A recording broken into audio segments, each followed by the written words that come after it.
This channel does not promote any violent, harmful, or illegal activities. All content provided by this channel is meant for an educational purpose only. আজকের আরও একটা গুরুত্বপূর্ণ খবর, ভবানীপুরে ফের দলের বিএলএদের সঙ্গে বৈঠকে মমতা বন্দ্যোপাধ্যায়। ভবানীপুর বিধানসভার সব কাউন্সিলর ও বিএলএদের সঙ্গে বৈঠক মমতা বন্দ্যোপাধ্যায়। আরও একবার আপনাদেরকে জানাই, আজ ফের ভবানীপুরে দলের বিএলএদের সঙ্গে বৈঠকে মমতা বন্দ্যোপাধ্যায়। ভবানীপুর বিধানসভার সব কাউন্সিলর এবং বিএলএদের সঙ্গে বৈঠক।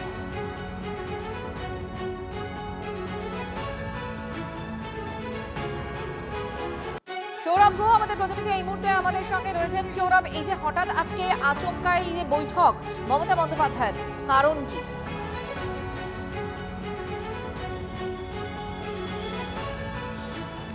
মঞ্জিরা, তুমি শুনতে পাচ্ছ আমার কথা?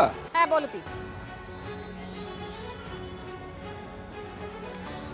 দেখো, ডিসেম্বর মাসের মাঝামাঝি আমরা দেখেছিলাম ভবানীপুর কেন্দ্রের সমস্ত বিএলএ 2দের নিয়ে বৈঠক করেছিলেন সেখানকার বিধায়ক এবং রাজ্যের মুখ্যমন্ত্রী মমতা বন্দ্যোপাধ্যায়, এবং তারপরে আজকে কিন্তু আবার সন্ধ্যে 6টার সময় বৈঠক ডাকা হয়েছে। এই বৈঠক ডেকেছেন ফিরহাদ হাকিমের পাশাপাশি সুব্রত বক্সী থাকবেন।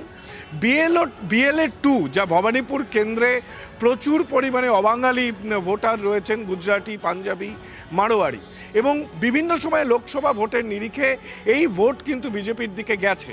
এসআইআর পরবর্তী সময়ে যেখানে প্রচুর নাম বাদও গিয়েছে, তার পরবর্তী সময়ে কিন্তু দাঁড়িয়ে এই ভবানীপুর কেন্দ্রের ভোট এবং তাকে পরিচালনা করা হবে কি করে, সেই বিষয়ে রূপরেখা চূড়ান্ত করবার জন্য কিন্তু দ্বিতীয়বারের জন্য বৈঠক। এই বৈঠকে উপস্থিত থাকবেন মমতা বন্দ্যোপাধ্যায়, এবং বিধায়ক হিসেবে তিনি কি নির্দেশ দেন নিশ্চিতভাবে সেদিকে তাকিয়ে রয়েছে সবাই।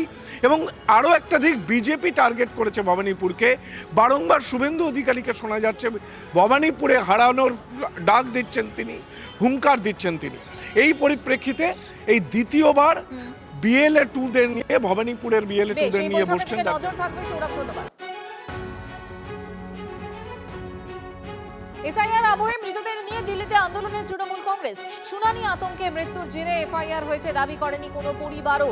আবার এসআইআর এ মৃত্যুর অভিযোগ উড়িয়ে দিয়েছে কমিশনও। এসআইআর এ মৃত্যুর কোনো প্রমাণ মেলেনি, ময়নাতদন্ত বা এফআইআর রিপোর্টও জমা পড়েনি দাবি জানাচ্ছে নির্বাচন কমিশন। জেলা শাসকের কাছে বারবার রিপোর্ট চেয়েও সাড়া মেলেনি বলছে কমিশন। দিল্লিতে তাহলে কিসের ভিত্তিতে আন্দোলন, প্রশ্ন তুলছে বিরোধীরা।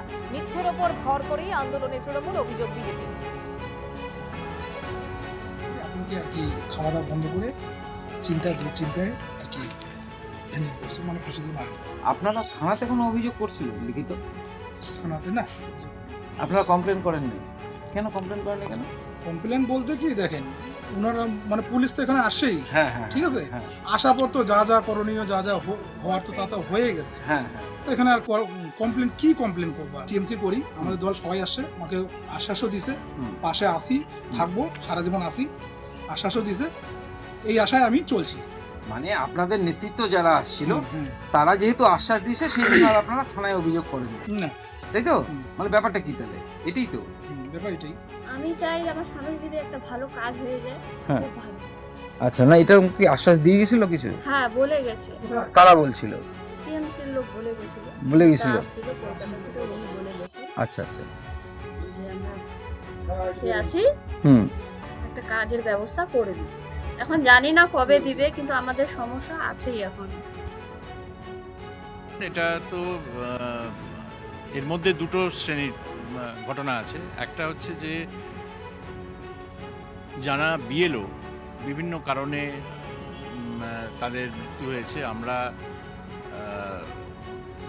সিইও অফিস থেকে জেলা শাসকদের বারবারই বলেছি যে যারা এই কাজ করতে করতে যারা মারা গেছেন তাদের পোস্টমর্টম রিপোর্ট এবং অন্যান্য রিপোর্ট পাঠাতে, যাতে তাদের পরিবারকে সাহায্য করা যায়।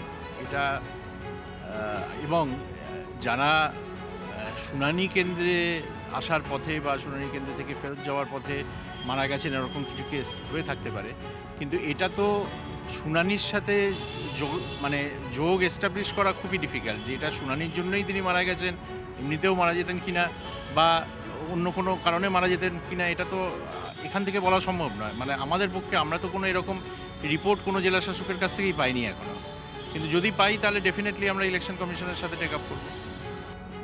এসআইআর হোক পরিযায়ী মৃত্যু হোক, বিভ্রান্তিকর তথ্য দিয়ে এই যে ঘটনা ঘটাচ্ছে, এটা আর কিছু নয়, পশ্চিমবঙ্গটাকে নরক থেকে নরকের নিম্নগামী হিসাবে তারা তৈরি করবার চেষ্টা চালাচ্ছে। কেউ যদি ভাবেন দল হিসাবে তৃণমূল কারো পরিবারের সাথে বা পাশে দাঁড়াবে, সেটা শুধুমাত্র ওই কালীঘাট ক্যামাক স্ট্রিটের ব্যানার্জি পরিবার ছাড়া আর কোনো পরিবারের পাশে ওরা দাঁড়াবে। তার এখন সময় হয়েছে দিল্লিতে গিয়ে মুচ্ছুদ্দি করার। রাজ্য সরকারের পক্ষ থেকে তাদেরকে মদত করা দরকার, কাগজপত্র সাপ্লাই করে, তখন পাল্টিবাজি করে বিভিন্ন জায়গায় ডিস্টার্ব করে করে করে করে এটাকে আরো জটিল করছে এবং দেখাবে যে আমি নায়িকা দিল্লিতে গিয়ে প্রতিবাদ করলাম। কর্নারে ভাই এত দেরি কেন, এত দেরি কেন? বাঁশি দিয়ে হয়ে যাওয়ার পর তুমি চলে আসছো বরযাত্রী সেজে, অদ্ভুত ব্যাপার। বাঁশি আপনারা নিশ্চয় থাকুন, মুফতে বক্তিয়ায় দিল্লিতে দিদির সার্কাস শুরু হতে চলেছে, সবাই প্রস্তুত হয়ে যান। দিদি যাবে গণেশ কুমারের কাছে, গণেশ কুমারকে জ্ঞান দেবে, বেরিয়ে এসে ভারতবর্ষের মানুষকে জ্ঞান দেবে। জ্ঞান কুমারী মমতা ব্যানার্জির সার্কাস আমরা দেখবো। আজকে যে অসভ্যতম এই লজিক্যাল ডিসক্রিপেন্সির নাম করে করা হচ্ছে, প্রতিটা পুঙ্খানুপুঙ্খ বিবরণ নিয়ে মমতা বন্দ্যোপাধ্যায় যাবেন। এবার গণেশ কুমার থাকবেন না ভ্যানিশ কুমার থাকবেন, সেটা তাকে নির্ধারণ করতে হবে। কমিশন তো কার্যত বিজেপির চাকর বাকরে পরিণত হয়েছে। নির্বাচন কমিশন বৈঠকে ফল মিলবে না যতক্ষণ না মালিক অর্ডার দেবে তার চাকরকে সেই মতো কাজ করতে হবে। তাই খুব স্বাভাবিকভাবেই নির্বাচন কমিশনের ভূমিকা সারা দেশে প্রশ্নের মুখে, এখানেও তার ব্যত্যয় হচ্ছে না। আমাদের কাজ সেই জায়গায় গিয়ে দরজায় গিয়ে জানানো, না হলে আদালতের কাছে। আনন্দপুরের স্মৃতি এখনো তাজা, তারই মধ্যে আবারও অগ্নিকাণ্ড শহরে সল্টলেকের বিডি ব্লকে একটি বাড়িতে আগুন। বড়সড় বিপদ থেকে রক্ষা, পুজো করার সময় প্রদীপ থেকে আগুন বলে জানা যাচ্ছে। জানলা দিয়ে ধোঁয়া বেরোতে দেখে স্থানীয়রাই দমকলে খবর দেন, দুটি ইঞ্জিন গিয়ে আগুন নিয়ন্ত্রণে আনে। ছবি দেখাচ্ছি আপনাদের।